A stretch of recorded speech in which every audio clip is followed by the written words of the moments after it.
जिला शिक्षक सम्मान समारोह समिति धार ने सेवानिवृत्त शिक्षकों का विश्व का सबसे बड़ा सम्मान समारोह शिक्षक दिवस के अवसर पर रखा। धार में शिक्षक सम्मान समारोह और विशिष्ट प्रतिभाओं का सम्मान समारोह आयोजित किया।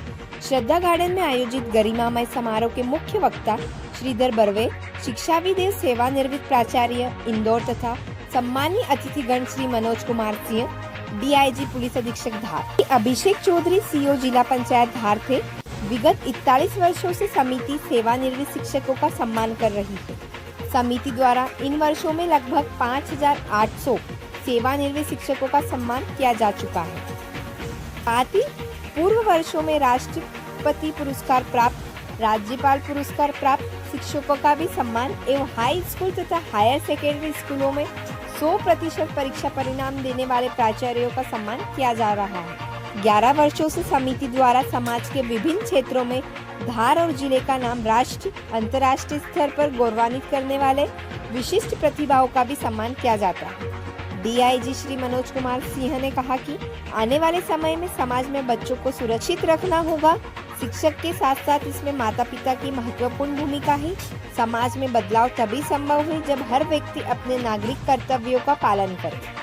इतने सारे शिक्षकों के बीच में उपस्थित होकर उन्होंने अपने आप को भी भाग्यशाली बताया। समस्त अतिथियों का स्वागत संरक्षक बब्बन अग्रवाल, अध्यक्ष नारायण कुबेर जोशी, संस्थापक और सचिव Suresh Chandra Goyal, State Bank of India के मैनेजर बी संतोष, उपाध्यक्ष गण कृष्ण कुमार गोयल, लक्ष्मी नारायण मुकाती, ब्रज किशोर बोड़ा, कोषाध्यक्ष रमेश सोलंकी, सह सचिव गंगा सिंह सिसोदिया, सतीश शर्मा, अशोक वर्मा।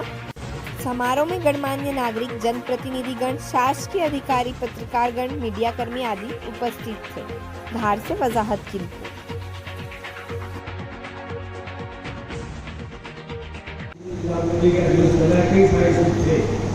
लेकिन मुझे अच्छा लग रहा है यहाँ आकर के कि आप जैसे शिक्षकों से भी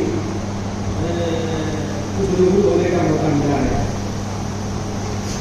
देखिए, जो हम शिक्षक दिवस मनाते हैं, ये सबको पता है कि हम क्यों मनाते हैं और किसके लिए मनाते हैं, किस पक्ष में मनाते हैं, और जिसकी याद में मनाते हैं उनको ये सब लोग जानते हैं। देश के राष्ट्रपति रहे राकेश साहब, उसके बाद भी शिक्षक के समन्वय समेकित रूप में उनके पास था। इनको याद करके आज भी शिक्षक दिवस मनाते हैं। लेकिन मेरा मानना है कि शिक्षक वो नहीं है जो स्कूल में पढ़ाता है, और शिक्षक वो नहीं है जो कोचिंग क्लास में पढ़ाता है। समाज का हर व्यक्ति, चाहे किसी भी विधान में हो, शिक्षा का रोल अदा करता है। ये पूरे समाज को समझने की आवश्यकता रहती है, और जो समाज ये समझ लेता है, वे शिक्षक और अन्य किताबों पर भी उनका अच्छा अध्ययन था और काफ़ी लेख थे, जिसको पूरे विश्व में अन्य देशों में भी स्वीकारा गया, सम्मान किया गया। आज उनकी जन्म जयंती पर आयोजित ये कार्यक्रम, जिसमें उपस्थित जो हमारे गुरु के रूप में श्री श्रीधर बर्वे जी, सेवानिवृत्त प्राचार्य इंदौर से, साथ में यहाँ पर उपस्थित हमारे ट्राइबल डिपार्टमेंट से पाठक जी, जो शिक्षक हैं, और समिति के सदस्य और अन्य सभी शिक्षक सपरिवार जो लोग उपस्थित हैं, आप सभी का स्वागत है। और 5 सितंबर जो है, मैं ये कहना चाहूँगा, जो मेरी समझ है, जो मैं इस चीज़ को समझ पाता हूँ कि जैसा अन्य वक्ताओं ने भी बताया कि ये जो शिक्षा है, ये शिक्षा केवल विद्यालयों में दी जाती है, वो तो है ही है। लेकिन स्वामी विवेकानंद जी ने कहा था कि शिक्षा केवल किताबों से प्राप्त की गई मात्र वहाँ तक सीमित नहीं है। वास्तविक जो शिक्षा है वो चरित्र निर्माण जो है, उसको शिक्षा कहा है। वो ये समझते हैं कि बच्चे के कपड़े ले लिए हमने, उसको भेज दिया और वो पूरी कर दी बस। लेकिन वो क्या पढ़ रहा है, कहाँ पढ़ रहा है, कैसा पढ़ रहा है, इस पर भी ध्यान देना हमको देना चाहिए, जो नहीं देते। मुझे याद है, मैं जब विद्यालय में था, कई बार कई पालक आते थे और बात कहते थे कि हमारे बच्चे की फीस माफ कर दो या कम कर दो। तो एक दो पालक ऐसे भी आए जिनसे मैंने पूछा कि भाई साहब, आपके बच्चे का नाम बच्चे का नाम बता दिया। मैंने पूछा कि बच्चा कौन सी क्लास में पढ़ता है, बोलता मालूम करना पड़ेगा। यानी उसको ये पता नहीं कि उसका बच्चा कौन सी क्लास में पढ़ रहा है।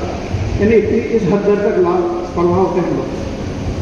शिक्षा के माध्यम में एक बात मैं आपको और कहूँगा कि आज हमारे देश में सर्वोच्च सारी उच्च शिक्षण संस्थाओं में माध्यम अंग्रेजी का है, जो देशी भाषाओं को होना चाहिए था। इसका एक हल आज से 200 साल पहले हमारे एशिया के एक देश ने निकाला था, जापान ने। ये आप हम सब जानते हैं ना कि आज का जो आधुनिक ज्ञान है, विज्ञान है, टेक्नोलॉजी है, इसकी शुरुआत सन 1760 के आसपास से हुई थी, औद्योगिक क्रांति के साथ साथ में हुई थी। और उस समय जब इसमें यूरोप के देश अग्रणी थे, जापान की तत्कालीन सरकार ने एक अच्छा काम किया, और वो काम ये